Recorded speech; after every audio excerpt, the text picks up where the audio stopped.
We are the ones who don't know what we're fighting for.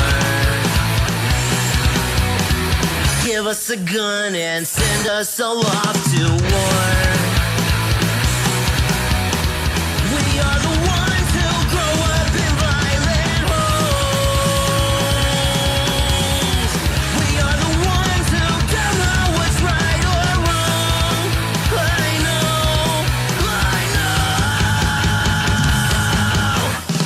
We are the ones who were born into war. We are the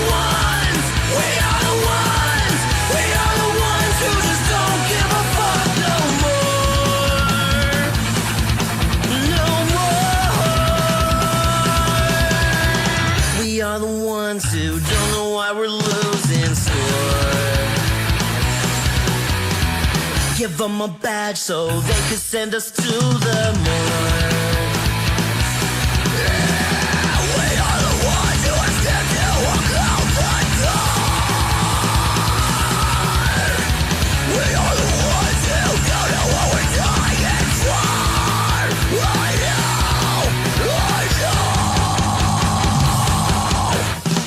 We are the ones who were born into war. We are the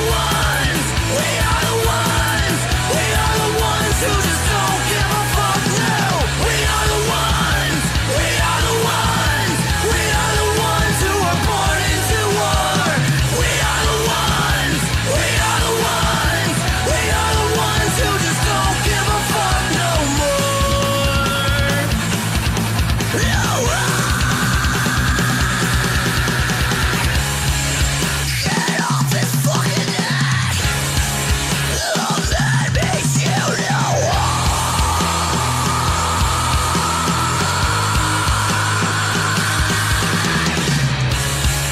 he can't fucking breathe.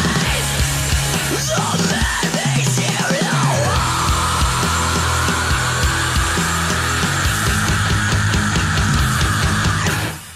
we are the ones who were born into war. We are the ones who just don't give a fuck now. We are the ones who were born into war. We are the ones who just don't give a fuck no more.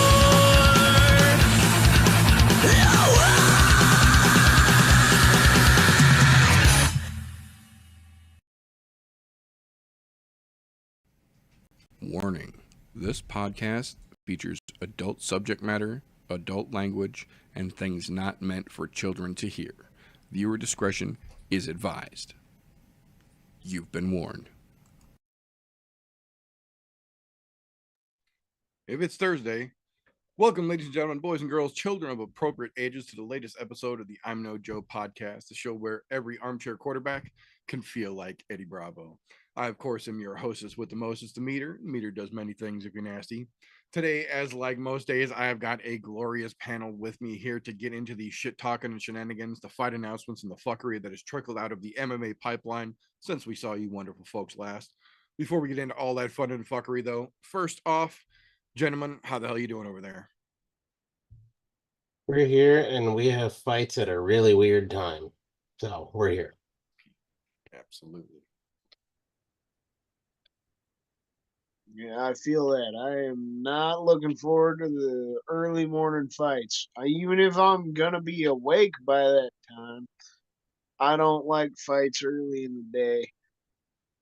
But at least this week's going to be good. We got some fun fights on this card. Absolutely. And I think the worst of it is I would get frowned on if I poured a glass of whiskey at fucking 7, 8 o'clock in the morning to start watching fights, because but you can't drink all day if you don't start in the morning. I was gonna say, I think that depends largely on where you're watching the fights, my friend. Yeah. Because I can promise you, I will be imbibing at a very, very obnoxiously early hour this weekend around here, begrudgingly, but yeah, I'm right there with you. So, That being said, we will start things off the way we like to around here with a little bit of news and recent events, fight confirmations, fight cancellations, rumors has either been put to bed or officially confirmed or denied, things that are relevant in the fight world we feel you folks should know about. Starting off with, I guess it's technically was a thing. If you missed it, last weekend was the GFL's quote unquote live draft, which turned out to not actually be live or a draft. It was both pre-scheduled and already done ahead of time according to location of the fighters involved. It was a weird thing. I and a couple hundred other people watched it live with Long Island Luke over on the main card minute. Shout out to Luke and Gav. You boys are more than welcome to come get the smoke anytime you feel froggy. Folks, feel free to send him that and let him know that if he wants to step into the pit or they would like to step into the pit, we could even make tag team accommodations. So if those boys want that smoke, feel free to come over to a show where you don't have to hide it. You can just get out there and get after it. But that being said, the GFL draft officially took place, including drafting fighters and coaches who both did not know that they were eligible or want to be involved in the program. Rashad Evans specifically asked not to be involved, said that he didn't want anything to be, didn't want anything to do with the GFL because he's already happy with all the things that he's got going on, and they drafted him anyway. So it's going to be interesting to see if they can even get together a single event for the Global Fight League, because the whole team way that they've got it set up is very awkward. Watching that quote unquote drafting was hard to do, and we spent more of the time making fun of it than we did taking any of it seriously. But it did technically take place, and it is technically a thing now. We'll see where it goes from there. That being said, we do have a couple of pieces of news here tying to this weekend upcoming.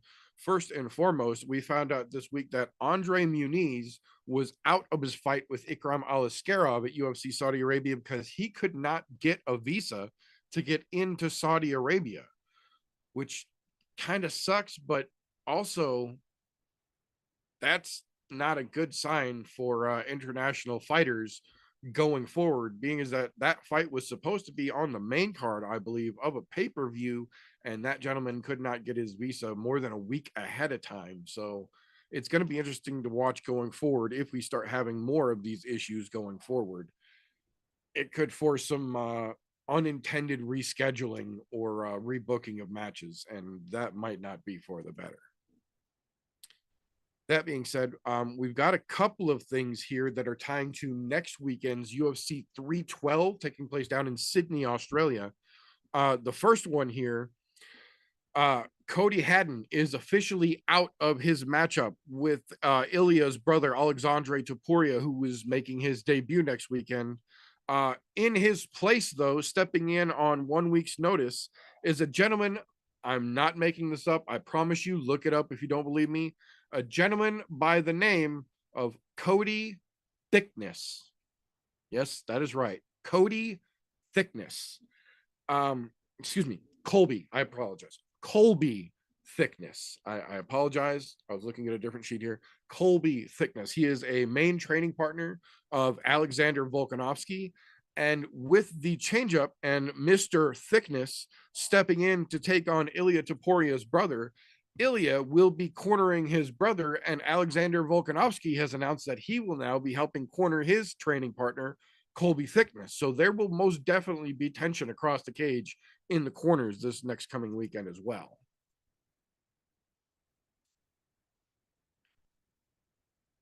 Kind of two-piece announcement here in terms of the top of next weekend's card, because there are two title fights on the top of UFC 312 next weekend, just like there were at UFC 311. And again, just like with UFC 311, the UFC has confirmed that there will be no backup fighters for either of the title fights that are headlining UFC 312. So if I were a fighter on that card, I would make damn sure I could make championship weight if I were a lady or gentleman in either of those weight classes, because Renato Moicano didn't get that shot out of nowhere. He got it because he made weight, he was there, and he was ready to fucking go. anybody in that situation on the 312 card should take fucking notes. I'm telling you right now, if they're not going to put backup fighters, that means they are counting on someone else on that card being able and willing to step up should something happen. That shit is blowing my mind that they're having back-to-back fucking cards where there's titles in play and Yep. they don't have a fucking backup for that. They're just cards. asking for shit to fall apart. Now, don't get me wrong. We know that Sean Strickland and Drickus they'll fight no matter fucking what. Yeah, they'll fight if they're fucking crippled, crooked, They'll and blind. They don't give a fucking shit. Strickland could shoot himself in the fucking kneecap and still be there. Drickus, well, he's just a fucking meathead, so you know he'll be there. Luckily, with having Wiley Zhang on the card there, you really ain't got to worry about her. She shows up no matter what. But I'm just saying, side. it's a really that's a sketchy proposition, and as the world's leading MMA fucking organization, you would figure they would go, you know what? Yeah, we can still dump some money on somebody to be a backup. It's not hurting our wallet that bad. Considering the number of contender series veterans they've got on 12 and 12 and 14 and 14 contracts, you would think the UFC is saving enough money to pay at least one backup fighter in either of the title fights, considering the last time they just tried this maneuver, it bit them in the ass day of. See, that's my opinion with this situation. I feel like they have really failed lately of building other contenders or fucking stars in most of the divisions. So those two fights, like middleweight and then the women's strawweight, there literally is nobody that could have been a backup. Like, well, I feel like we could all agree on that. Barajo, like Cal Barajo, is probably the only one that is not like listed for a fight right now in middleweight that maybe you could see there. And I don't think anybody wants to see that. And I feel like maybe that's why the UFC just said, fuck it. We're not going to go with a backup there. And same with strawweight. It's like, who are they going to? Jessica Andrade? That's my opinion, but you could still give them shit. It's just the difference there. I'm not going to give them shit for not getting a backup. It's right. You've really failed at making these options. divisions deep enough so that they could actually have other contenders lying in the wake to have backups for these championship fights. That's where I feel like us coming into next weekend, them not having backups, they've just failed there. Like there's literally nobody that's like worthy that anybody would then try to especially pay for the pay-per-view to fucking watch it if they put Baralho in for a title fight, or that's what happened. Mackenzie Dern, just fucking had a nice win. So, that it's just calm down. There's nobody good in either of those divisions to fucking back up. This is the epitome. This is the problem with having something where they're dumping so much stock into something like the Contender Series. You're getting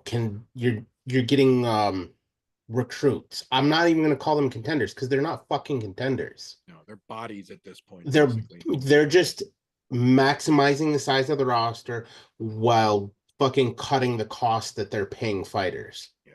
Oh, you made it to the UFC. You win a couple fights, we might give you a better contract. And we say might because we've seen guys come out of there, they'll win like 3 fights out of 4, but then they get cut because they won decisions or boring fights. Right. Guess what?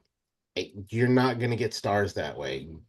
You want stars, a lot of them you have, and you're just not promoting them correctly or pushing them in the routes that they should be. I mean, you got a guy in fucking Bo Nickel who, to his credit, this is on his own, taking his sweet time, could be being pushed a little harder. I mean, but they're not doing it. I mean, you got other guys that are sitting there already. Look at the whole class of the fighting nerds. That whole fucking gym right now could be being pushed to the fucking moon. They're the new city kickboxing. They could span a couple different divisions and make some serious movement. Exactly, but they're not getting that push.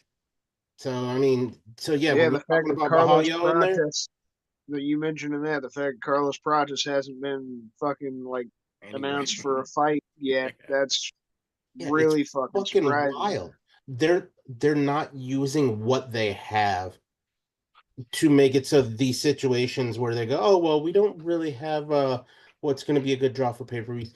Bitch, it wasn't a good draw the last fucking one when you had Moicano take it on fucking less than 48 hours notice. Right. Even though I still believe Little Birdie fucking knew that long beforehand, and Yeah, I agree. but I still think it's some shoddy fucking business practices. That's all I'm saying. I agree. I agree completely. Yep. The other piece of the no backup fighters for the 2 title fights that are going on next weekend is the confirmation this week directly from the source that sitting in Sean Strickland's corner will be one of his newest training partners and now apparently part-time coach, Alex Poatan Pereira. Poatan, despite having his own title fight booked, will be in Sean Strickland's corner next weekend. So there's all sorts of storylines going into Australia. Even if they're not putting all the best fights on that card, there's a whole bunch of interesting storylines going into 312. That being said, excuse me, we got a whole slew of other announcements I want to try and run through here real quick. The first one, a couple weeks from now, March 8th at UFC Vegas 104, the new headliner here looks to be Mauricio Hufi versus Bobby King Green. Or excuse me, I apologize. That is not the Vegas 104. That is UFC 313. Sorry, I was looking at 2 lines at once here, reading too fast. UFC 313 from the T-Mobile Center in Las Vegas. That's why that was there. That makes more sense. UFC 313 from the T-Mobile Center in Las Vegas has added the Mauricio Hufi versus King Green match to it. Still, interesting fight, no matter which card it ends up on. Interesting card indeed. There it is. The main event for UFC Vegas 104, which is the week after that, March 15th, was announced today as of Marvin Vettori versus Roman Dolidze. That's the one I was looking at. Interesting matchup. Not sure if it's necessarily main event worthy, but an interesting matchup nonetheless. We'll see how it shakes out. The following week after that, UFC, the return to London, March 22nd, got a very interesting matchup added to it yesterday afternoon. The 2-year hiatus is over. Gunnar Nelson officially steps back into the cage, taking on none other than Kevin Holland, coming straight off of that Rainer de Ritter matchup. Obviously, there wasn't too much injury. He's ready to turn around quick. I don't think that's a terrible matchup for him to take. Should be a very, very fun fight to watch, however long it lasts. Couple weeks after that, the UFC 314 card down in Miami that will be taking place April 12th got a pair of very interesting fights added to it here. The first one, Dominic Reyes taking on Nikita Krylov, officially added to the pay-per-view card. Not a bad matchup. Interesting to see where both of those gentlemen stand at this point. But the one that I think everyone, at least everyone on this show I know, is more excited to hear, the official announcement of Chase Hooper versus Jim fucking Miller added to that UFC 314 card. At this point, they have basically decided that they're going to use Jim Miller as a fucking benchmark test for all these hot up and coming kids. And he has no issue with kicking their fucking ass back down to the bottom of the fucking line. He's real fucking good at it. I like Mini Ben Askren, but man, he is in for a severe ass whooping coming in against the A10, I think. It's bad because I do like fucking Chase Hooper, but that's a tough pull with Jim Miller. And Jim Miller's won 4 of his last 5. People forget about him right now. He's on a fucking tear. And he's fighting people who are supposed to fucking beat him. So, just saying, Chase Hooper, that's a tall fucking glass of water that you need to try to drown. And, and a guy who's got a nasty ass guillotine. Good fucking luck, man. Yeah, I agree. It's gonna be a tough ask to say the very fucking least, but I'm here for it. I'm here for it for damn sure. Couple more to round this out real quick here. The first one, I'm not sure how successful or productive it's actually going to be, but Marab and Pyotr Yan have accepted coaching roles on a Russian Ultimate Fighter style reality television show taking place basically right now, so they can both shoot it before either one of them have another fight coming up. Interesting to see that the UFC is letting both of them do that. There's got to be some more to the story that we just haven't gotten publicly announced yet, but interesting to see that those two are going at it that way. In regards to Marab as well, is the next story here. Dennis Bazuksha has officially had his suspension extended by the Nevada State Athletic Commission, stemming back to the UFC 310 incident where he and Marab got into it with a couple members of the crowd who were may or may not have been planted there for that specific reason. But Dennis's suspension has officially been extended until they can do a full investigation and hearing on him. I believe they said they're aiming to get it done before the end of February. So we'll definitely have to keep an eye on that one as well. Last piece of news I've got for this week was former UFC fighter Liviana Souza has officially been arrested down in Brazil for drug trafficking and illegal weapons possession. Apparently she made some enemies because there was a anonymous tip from a confidential informant that led to a raid that found all sorts of things. The story to that in full will be over in the ImNoJoe Discord, which is linked down in the description if you want to read the details of it. Holy shit, that girl is involved in some things, and it looks like it all just came crashing the fuck down. So gonna be interesting to see how that story unfolds. That being said, and speaking of crashing down, there was an incident this week in the MMA combat sports world multimedia kind of sphere. And I'm not going to repeat the statement that was made because that would be as ignorant as the statement being made initially, in my opinion. So we're just going to say that the statement made and the opinions expressed by Bryce Mitchell are officially and publicly denounced by the ImNoJoe podcast and all of its affiliates. If you're so ignorant as to make comments like that in public, I want nothing to do with you in any way, shape, or form, and you are not welcome to even view this fucking content. You are the lowest form of ignorancy on this planet, and you can go fuck yourself. That being said, either of you gentlemen have any other piece of news that I might have missed this week?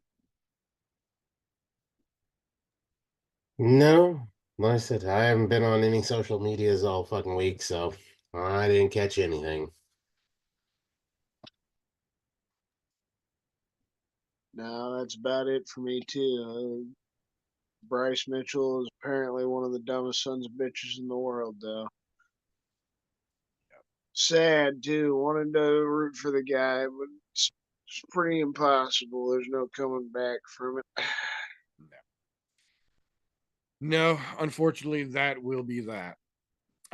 That being said, though, that would bring us to the point where in most podcasts, you're going to get some kind of a bullshit B-roll ad for some product that no one on the show actually uses from a company that doesn't actually even have anything to do with the show. And we don't play like that here on the ImNoJoe podcast. The ImNoJoe podcast is brought to you by viewers like you. Patreon.com/ImNoJoe. For as little as $1 a month, you help us do what we do around here, and there is plenty going on around here, let me assure you. In exchange for as little as that $1 a month, you get your name first and foremost at the end of every broadcast on this channel to let everyone know how fucking awesome you are helping us do what we do.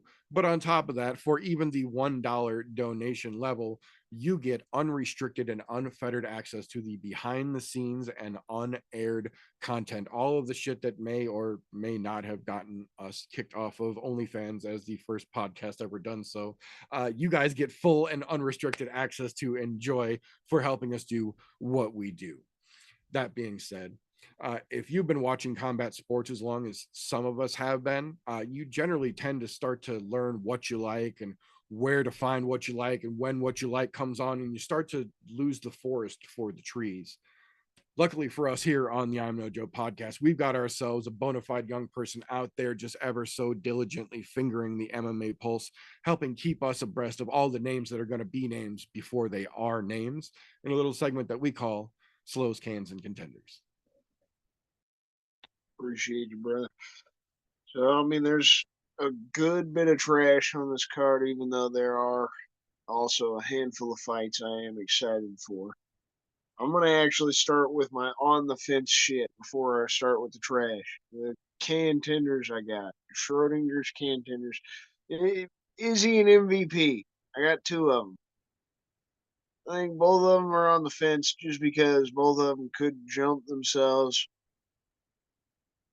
I don't know. I don't think MVP will ever have a shot at the championship, but he can jump himself up into some rankings, have some fun fights. He's just too old to really have a good, solid run after fucking losing that fight to Ian Gary, especially. But I still feel like he could, be a fun contender, a lot better than Michael Chandler. Anyways, he could be more fun.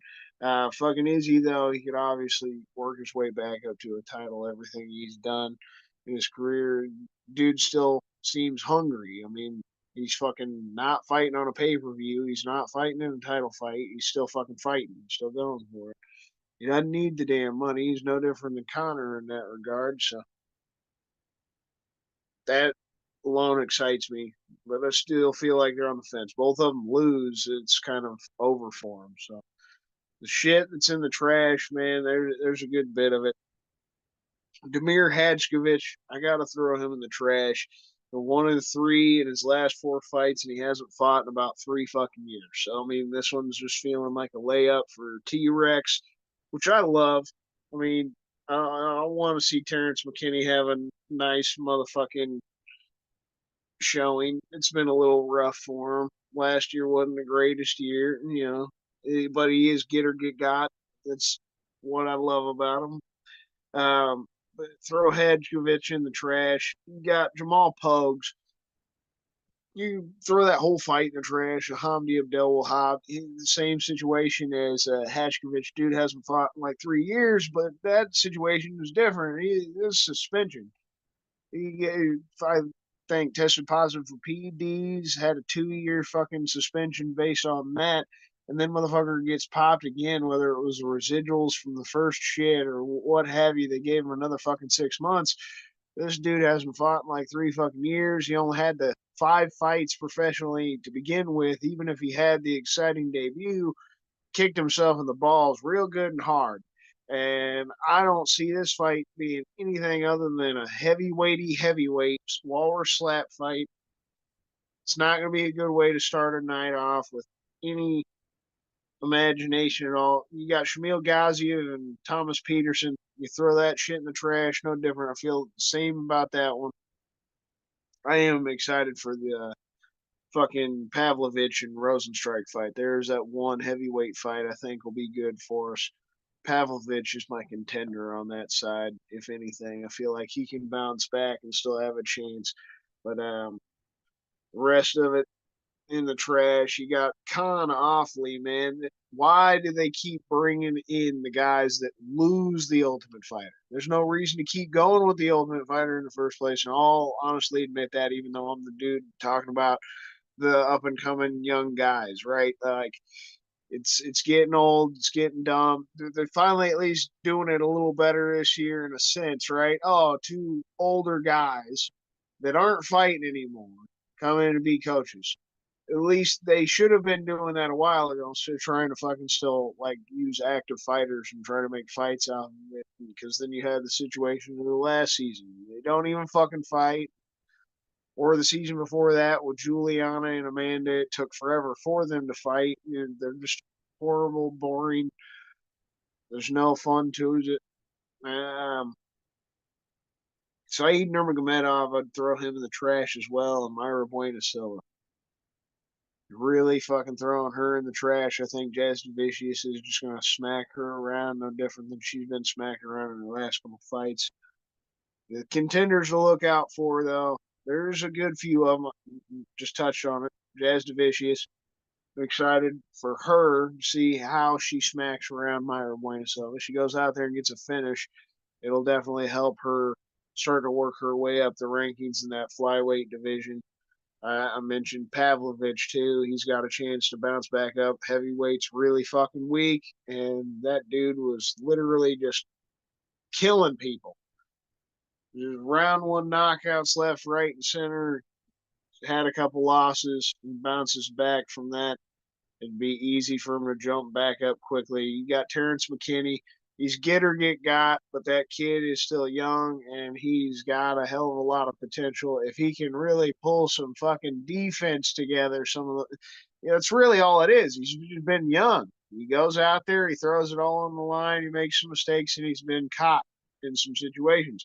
The kid fucking really gets more technical and has a little bit more fight IQ, plays it a little smarter in certain situations. He got the ability to be special. So I'm still always going to ride for Terrence there. You got the co-main event could be a fun fight. I don't necessarily think Char Bullet can really be a true contender, even though the UFC's trying to push him a little bit already. Fucking he's undefeated and shit. He's only got the one eye. Can't fucking fight outside the Middle East, really. He's just limited. And the dude's also limited as a fighter. He's a fun, striker and shit. He throws a lot of crazy shit, but it is another guy, weak defense, horrible ground game, and we've seen pretty bad gas tank. So I feel like MVP is going to expose the kid, but we could see a fun little striking battle between the two of them. You got the main event, another fun ass fight. Imavov, about to see what that kid's really fucking got. He's getting a hell of an opportunity getting to fight Izzy. I mentioned Izzy still being hungry, actually continuing to fight and then taking a fight like this. Surprising. Imavov's got a hell of an opportunity. Faris Ziam, Mike Davis, I feel like that's one of those fun fights and one of those sleeper. Mike Davis is a fucking dog, in my opinion. He's a well-rounded fucking fighter. He's a little underrated. He's not active. He fights like one time a year. That's how it's been the past few years. That's his biggest fucking fault, in my opinion, why he's not up there, talked about a little bit more, but the dude's going to give Ziam a tough fight. Ziam's been fucked up by Terrence McKinney, even though he knocked out Matt Favola last year. Who knows how it'll go. So I feel like that's a fun one. We'll see how shit goes. Oh, my last one, Vinicius Oliveira. Obviously, this fucking kid getting the win over Ricky Simone. It was a close fight, but the fact that he went in there and fucking against a veteran like Ricky Simone even stood the test. The kid's got potential. We've seen the fucking crazy ass flying knee knockouts. He can do some fun shit, but he's also he's got some talent. He's really fucking young. Feel like he's got the room to grow too. Nurmagomedov here, he's the imposter Nurmagomedov. He's not actually related to Habib and his brother's cousins, nothing like that. Saeed is the different guy, but he still grapples, right? So Vinicius keeps it standing. He's fucking gonna get another win, probably another exciting win, crack himself into the rankings and just paved the way for him.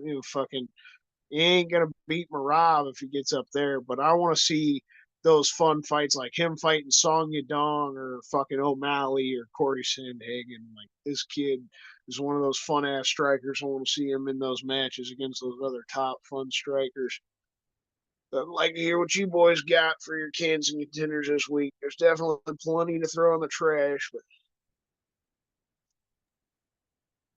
There's a shit ton to throw in the trash. Let's start with basically the entirety of the prelims. Trash them all. There are a few individual fighters on the prelims that I would consider contenders. I'm not going to call them contenders. Terrence McKinney is one of them. And still, Not that hot on Jasmine Judovicius. She's still in the contender for me. There's not been a women's flyweight that's up and comer that's went, yeah, she's a contender for the title. There's not one right now that I've seen. So yeah, I'll give her contender status. Rest of them, fuck them all.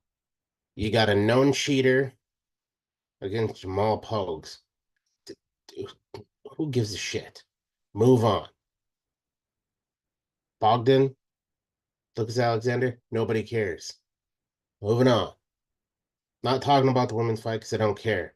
I don't care about Terrence McKinney that much to actually talk about his fight. Shamil was gifted a ranking that he shouldn't fucking have. Thomas Peterson's a fucking nobody.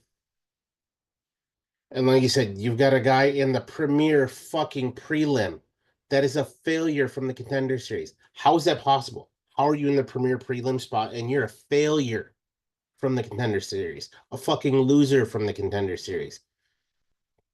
That shouldn't be the case. The entirety of the prelims, fucking trash. Let's keep moving up here. I'm not stopping at trash there. I'm starting trash and Zahim and Mike Davis. That's not as exciting to me as everybody thinks it is. I really don't think that it's great for them that they made it onto the main card. Kudos. Attaboy. You're on the main card. Now shoot, get the fuck out of my face. Another can fight. I will call it. I don't care what anybody says. Saeed Nurmagomedov and Vinicius Oliveira. Fucking both of them, in my opinion, are cans. I don't think either one of them are as good as they think they are. Yeah, you can point to Vinicius beating out a fucking veteran, but it's also a veteran who we've seen is not the greatest, and he's hit or miss. As much as I love the power of the mullet, that dude is hot or cold too. So I mean, it is what it is. Even all right. I'm gonna call this Schrodinger's contender fight, and that's the heavyweight fight because it's either gonna be finished in the first round or it's gonna be boring as fuck. And now that Sergey is lost 2 fights in a row, one via KO and one via decision, is he gonna slow down out of the gate at all and start thinking before he throws? If he does, he's got a legitimate chance of possibly making a run back at the title. But the way he swings for the fences all the time instead of just looking for an opening makes me think, you know what? When he got up to those upper ranks where people actually know what they're fucking doing, he got taken out. There's a reason why Volkov got him. There's a reason why he got knocked out by Tom Aspinall. Jairzinho Rosenstrike, knockout artist. If he doesn't knock somebody out, he fucking loses. This fight is a contender fight for me. It's not great. Co-main event. Can fucking tenders across the fucking board of a fight. And the only reason it's getting contender fight for me is because there is a possibility of a wild ass button mashing knockout from both of these guys.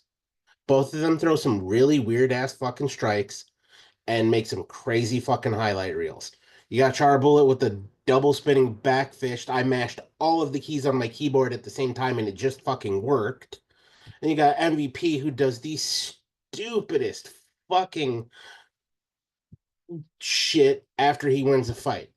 I've hated that dude longer than he's been in the fucking UFC for a long fucking time. Yeah, he can jump in front of a truck. This whole fight, don't care about. Because look, MVP wins. Yeah, he gets a boost, but then he gets knocked back down. He's not good enough to ever win a title in the UFC. He may have been at one point, but he wasted his youth in a subpar organization. Chara is never going to see a title, even if he becomes the #1 contender, because we can't have a title holder that can't travel out and fight all over the world, specifically in Las Vegas, because that's where the majority of title fights take place is in Las Vegas. Don't get me wrong. Yes, they do some title fights when they go to Australia or fucking New Zealand but Stateside, it's New York or fucking Las Vegas. That's where the majority of those fights take place that are title fights. If he wins a title, the middleweight division will forever be held up because they will only be able to book him in the Middle East because that's the only fucking place that will allow him to fight. Because you come to the States, oh, you can't see in one eye? No, not allowed. There's not one commission in the US that is going to allow him to fight, even though he's a legitimately good striker. I will give him that. But the US says, oh, you're blind in one eye. You can't fight. The only reason Bisping pulled it off is because he fucking lied his way through. And to his credit, I thank Michael Bisping for that. Because that made him win a title. In a dominant fashion. I mean, he knocked the shit out of fucking Luke Rockhold, and I never liked Luke Rockhold either. Fucking pretty boy bastard. So watching him get his shit kicked in was always great. And then well, we're not even going to talk about that because I'm going to get sidetracked. But the Shara Bullet thing, yeah, I like him for the excitement factor, but no, he doesn't have what it takes to become a title holder. Even if he does get to that point, we're never going to see that day. He'll never get a title shot. Even if he gets the number one contender, I'm calling it right now, he will never get a title shot. The only fight on the card, in my opinion, that is worth the damn, and this is loosely worth the damn, is the main event. Yes, we've seen Nasruddin Imavov start to make his presence known in the middleweight division. Fucking great. But what makes this worthwhile is we get to see what kind of fighter Israel Adesanya is when he is not on a paid-per-view, not fighting for a title for the first time since what? 2021, I think, or 2000, it was, or 2019, it might be that far back. Are we going to see the same fire that he came into the UFC with to try to get back to a title shot? If that's the case, I'm all for it, and I would love to see it. I still like Izzy. He's made some bad decisions outside of the UFC. Not as bad as John Jones' decisions, but it's still the same. If this fight just says it's the only one that's worth contender status to me, because either one of them gets a good win here, and I say a good win in dominant fashion, they'll get a title shot. Imavov takes out Adesanya, yeah, bam, title shot immediately. Adesanya is going to have to beat the brakes off of Imavov in order to get another title shot. Otherwise, he's going to have another fight or two before he sees one. That's the only fight that's really worth it. 'Cause the rest of the fights, yeah, there's some that are going to be good fights, but none of them are what I would call contenders. They're just middle of the road guys trying to find their way that haven't fucking really stamped their pass yet. It is what it is. But, we had a decent last little outing there on the pay-per-view, and it did well. So we're expected to have a bit of a hangover. And it's not the worst hangover card we've ever seen, but it's definitely a fucking hangover card. Yeah, I think the major problem that this card suffers from is that not only is it a hangover card, but it's a hangover card on the road. And it's a road card that literally was rebooked because the first attempt at this exact card was deemed not good enough. I don't know that this is a better second attempt than the first Saudi Arabia card they tried to throw at us here. What I will say is that it very much is a road card in the truest sense of the way that we describe it here, in that they have loaded this card top to bottom with fighters with some connection to the region where the fights are actually taking place. To that end, from the business side of it, from the, I would say, networking more so than the fight side of it, I understand the way and why this card was put together. From a fan side of it, fucking oof. It's going to be a slog for the casuals who don't know a lot about it to get up as early as you're going to have to, which we'll talk about in a minute, to see these fights. The hardcores are going to do it. Most of us begrudgingly so, but we'll do it. But it's going to be hard to convince a lot of casuals to wake up as early as you would need to tune into these fights in Saudi Arabia, because this is their local time, not Vegas local time, like they normally do these Middle East cards. That being said, there are still a couple of fights in here that I'm very interested in. T-Rex, Terrence McKinney versus Damir Hadzovic. I'm curious, like he mentioned earlier, if T-Rex can get a little defense going here. That's generally been his biggest stride.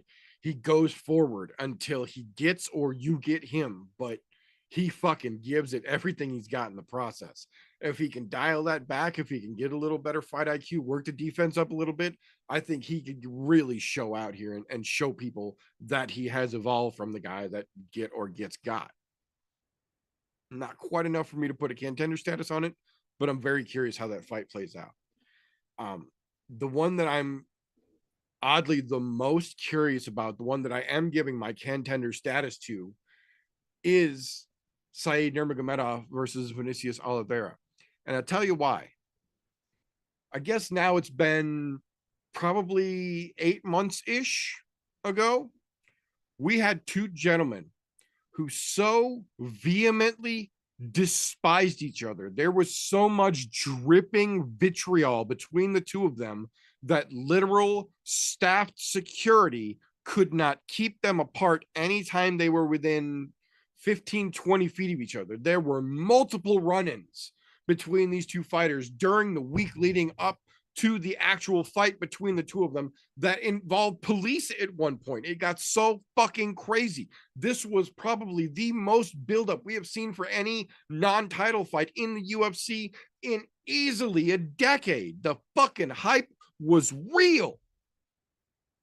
And then they got in the cage and they played fucking patty cake for 15 minutes in what has arguably been the most boring UFC fight since Ngannou versus Lewis.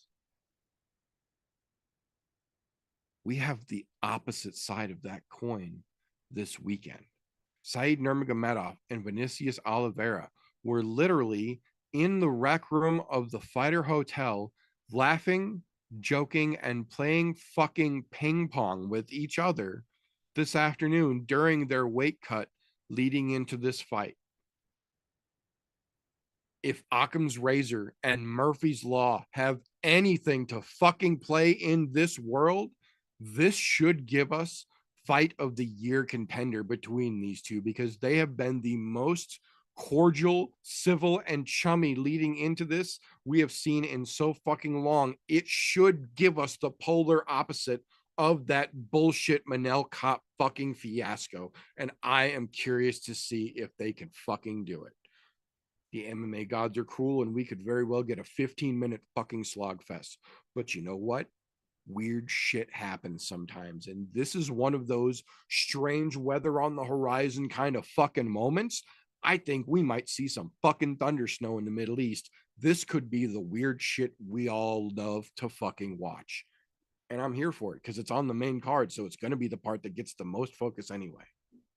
Whether it lives up to it or not, we'll see Saturday. But if everything leading up to this is to be followed and believed, this could be the most fun fight we've seen in 2025 so far. And I'm here to see that it might be.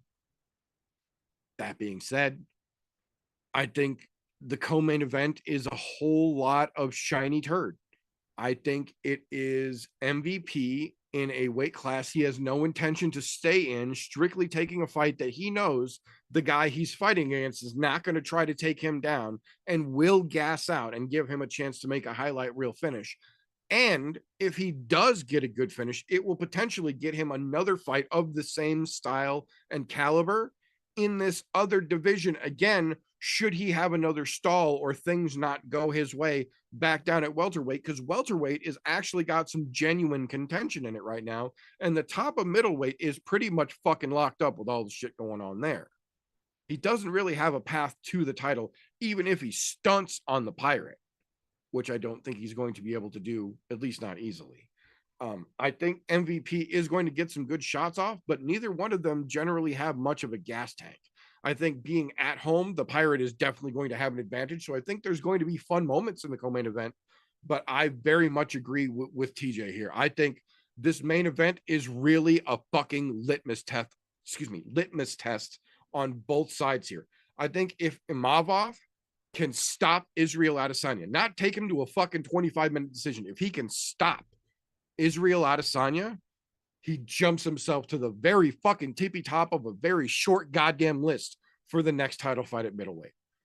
On the other side of that, if Israel Adesanya comes out and reminds motherfuckers who the style bender actually is and shuts Imavov down, not a 15-minute outpointing match. If he shuts Imavov down, instantly inserts himself back into the conversation, and middleweight gets real fucking fun for at least a little while.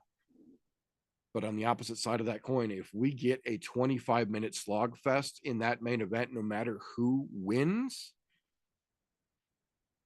I think they both lose.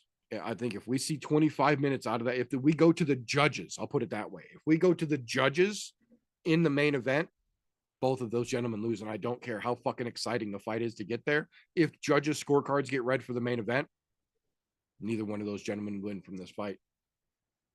Could be fun, though.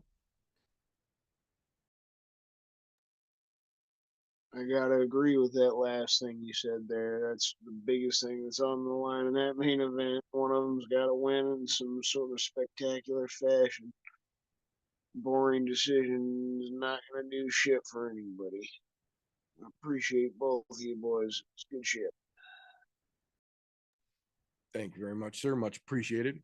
So that being said, before we move on, because I always fucking forget, and I did again, allegedly, we are going to go over the combat sports menu for the weekend. Because yes, even though we predominantly run this show along the same calendar schedule as the UFC, we don't work for the UFC. That's just the way that most other organizations also plan their calendars. So to let you know that there is absolutely more than just a fucking stupid early UFC this weekend, we're going to run down all of the fun that there is for you to be had in general. Obviously, there's still more local shows, but these are the biggest ones folks should be aware of here.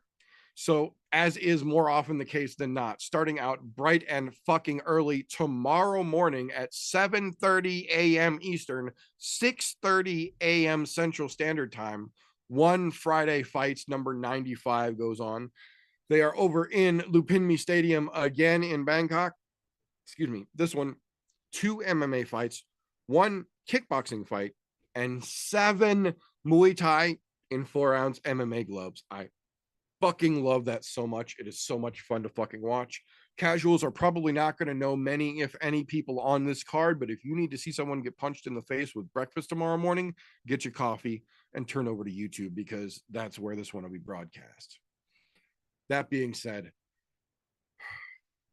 aggravatingly early Saturday morning, 9 a.m. Eastern, 8 a.m. Central Standard Time, UFC Saudi Arabia, Adesanya versus Imavov will kick off. They're aiming to have a noon Eastern time main card kickoff, meaning they're planning to have the entire event done around 2 p.m. Eastern, 1 p.m. Central Standard Time. So this will very well be breakfast and lunch fights for most US folks. And then the afternoon will indeed roll on. But just a little bit after that, noon Eastern, 11 a.m. Central Standard Time, back over to Dusseldorf, Germany for Octagon 66. This is one of those European feeder organizations that we talk about.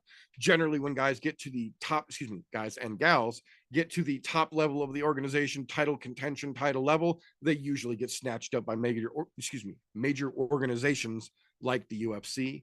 This one, just 11 fights, not too much to handle. Good lunch time to help kick you off the end of the UFC card. That will bring us to Saturday evening. Saturday evening, kicking off at 8 p.m. Eastern, 7 p.m. Central Standard Time, the Battle of the Davids in the boxing ring. Benavidez versus Morrell. Somebody's got to fucking go. This, by my more informed boxing friends, is one of the bigger fights that we will see this year, and the Battle of the Davids is said to be absolutely worth tuning into. I do not proclaim to have any knowledge in boxing, least of all enough to tell you if a fight's going to be worth it or not, but all the people that I know that know shit tell me this is one that we want to watch. So I'm letting you fine folks know about it. That being said, if you don't care for the sweet science and you don't like actual boxing, you just like seeing motherfuckers get punched in the face and getting their shit cracked open, fret not, because rounding out the weekend Saturday night, also at 8 p.m. Eastern, 7 p.m. Central Standard Time, is BKFC on DAZN #4. The Let Me Bang Bro is back in action. Julian Lane is main eventing this for the BKFC against Cameron Van Camp. This is going to be an interesting card. If you have not seen any of the BKFC action lately, they are getting faces fucking cracked left and right. It is absolutely boiled down battle. There is blood and guts. There is fucking knockout. It is brutal, and it will end out our combat sports menu for the weekend. If you need shit to watch, there is plenty going on this weekend. That being said, that will bring us to the only segment on the show that does require its own individual disclaimer. So, if you will,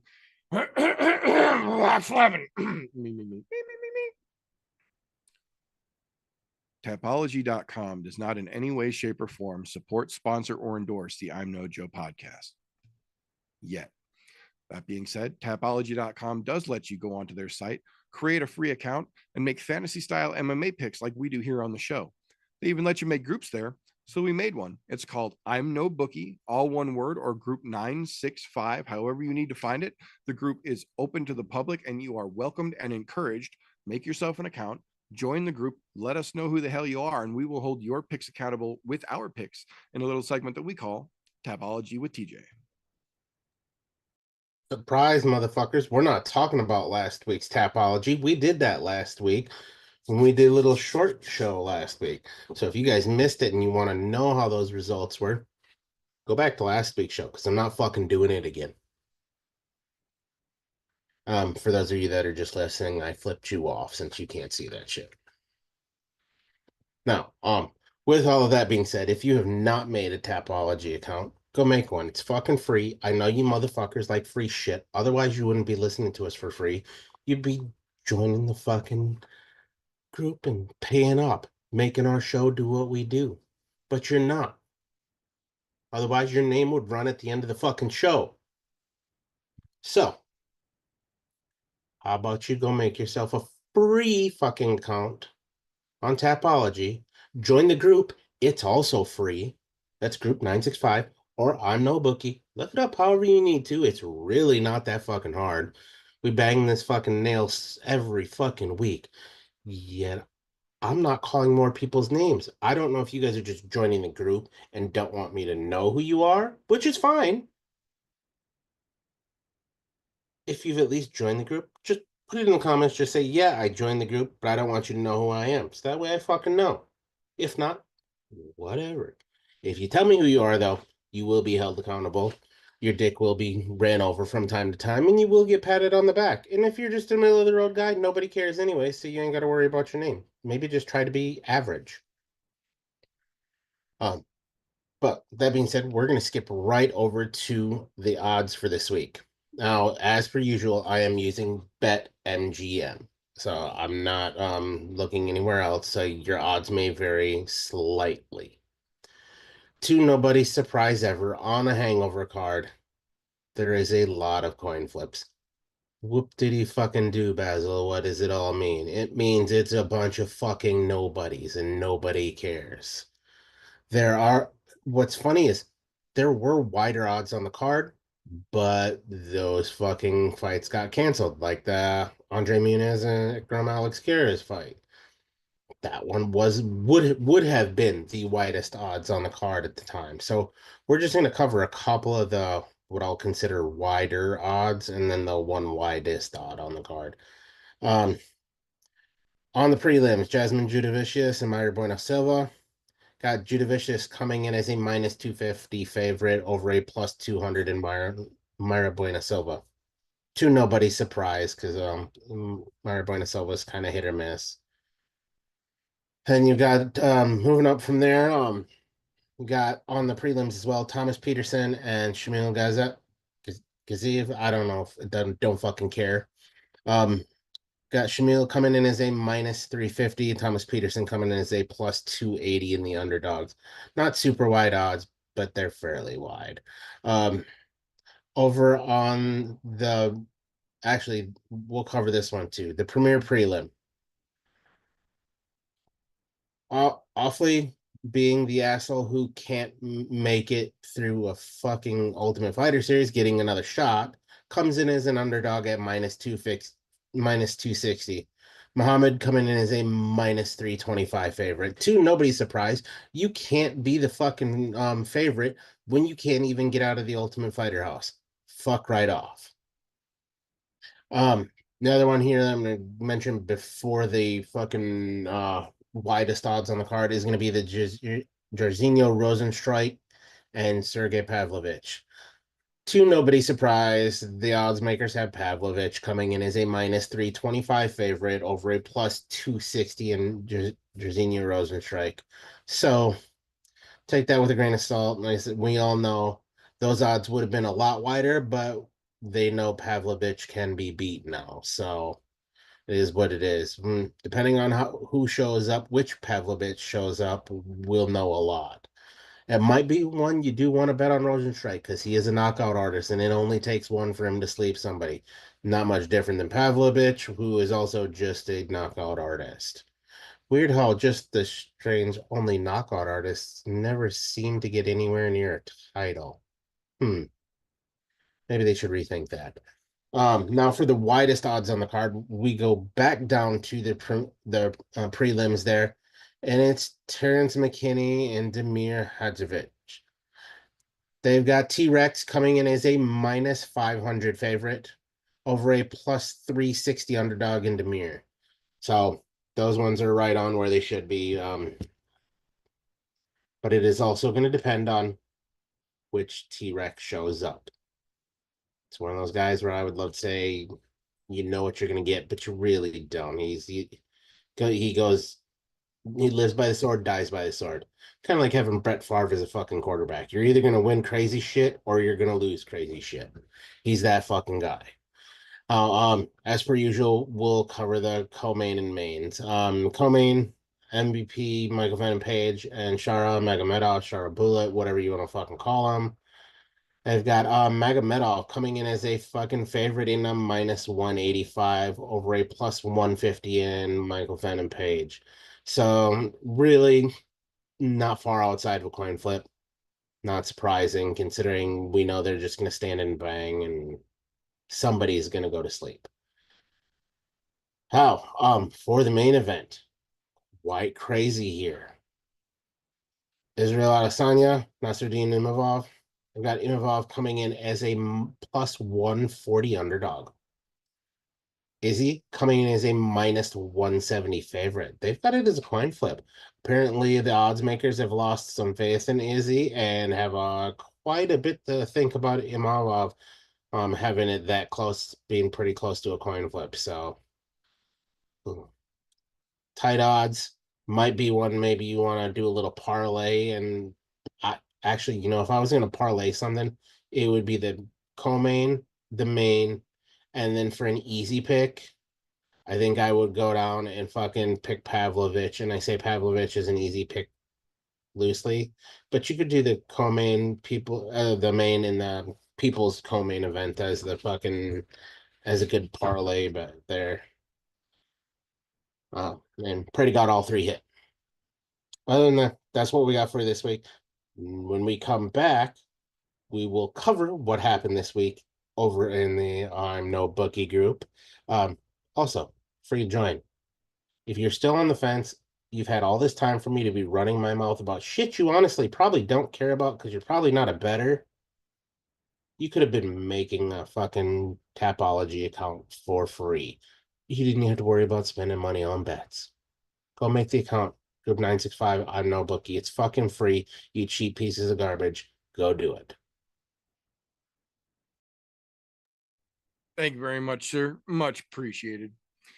with that being said, that is all we have got for this particular episode. But as is always the case, when we wrap things up around here, that is not the end of the fun, because tomorrow and pretty much every Friday, you can get the podcast from, he's over there. There he is. Over there. This gentleman and his other half dropped their podcast, the Slow Bake and Contemplate podcast, over there on Spreaker.com. You can catch the links to that as well as their socials and their very own channel over on the ImNoJoe Discord down in the description. No matter whether you're watching this or listening to it, you can catch it either way. Go tell those guys how awesome they are. Appreciate you, brother. The fun never fucking stops once we get back around the next week. Fucking best day of the week, hump day. You got to tune into the brothers YouTube channel. Golf Tea Vapes on YouTube. Tune into the Foggy Fairway around 9 o'clock every fucking Wednesday night. If you're into the vapes, if you want to learn some mixes, some recipes, chill, have a good time, make sure you tune in to the brothers live. Show some love. And the links to all of his socials and everything should be in the description too. Well, sir, we will be back next week on my channel for sure. Was not this week because, well, there were pet things going on that needed to be taken care of and situations removed. We'll call it that. Now, if I'm not mistaken, we have another 2 weeks off here, don't we? Oh, no, we're back to back this week. Yeah, okay. Oh, yeah, we're rolling again. I don't know what, it's just been fucking weird with the schedule. But anyhow, short week or not, you probably have some time to kill after you've went and signed up for Tapology. And once you've done that and you've got more time to kill, go down below, click on Linktree / The Meter Does Many Things, or Linktree / ImNoJoe. That will take you to all of the many things that the meter does do to occupy all of that free time. And there's a little birdie that's told me there's some new reviews and stuff out there, so it's well worth your time to go take a peek ski and see what's out there. Absolutely. Thank you very much, gentlemen. Much appreciated. Yes, if you have not checked out any of the other shenanigans I get up to on my second channel, 1st and the 15th is the schedule. 15th dropped live. It was good. The 1st is queued up, ready to go. It will drop live Saturday. 15th is getting set up. It is ready to go. Things are rolling over on that side of the house as well. So if you get up to the Devil's Lettucery and other types of shenanigans related to that, definitely make sure you check out the links down below. That being said, that is all we have got for this particular episode. Until next time, boys and girls, if you like what we get up to around here, please make sure you are subscribed. Your notifications are turned on, whether you are catching this on the video format at youtube.com/ImNoJoe, or because we also own mirrors in the all audio format over on anchor.fm/ImNoJoe, your podcast consumption platform of choice. Either way, make sure you are subscribed and notifications are all turned on. You don't miss an episode. We appreciate you guys. And on the other side of that coin, if you are still here and you do not like what we get up to, first and foremost, what the fuck are you still doing this deep into a podcast you didn't enjoy? Give us a thumbs down and then go fuck yourself. We won't even dispute it. That being said, that's all we've got for this one. So until next time, boys and girls, remember, don't let ignorance stop you. You can root for anything.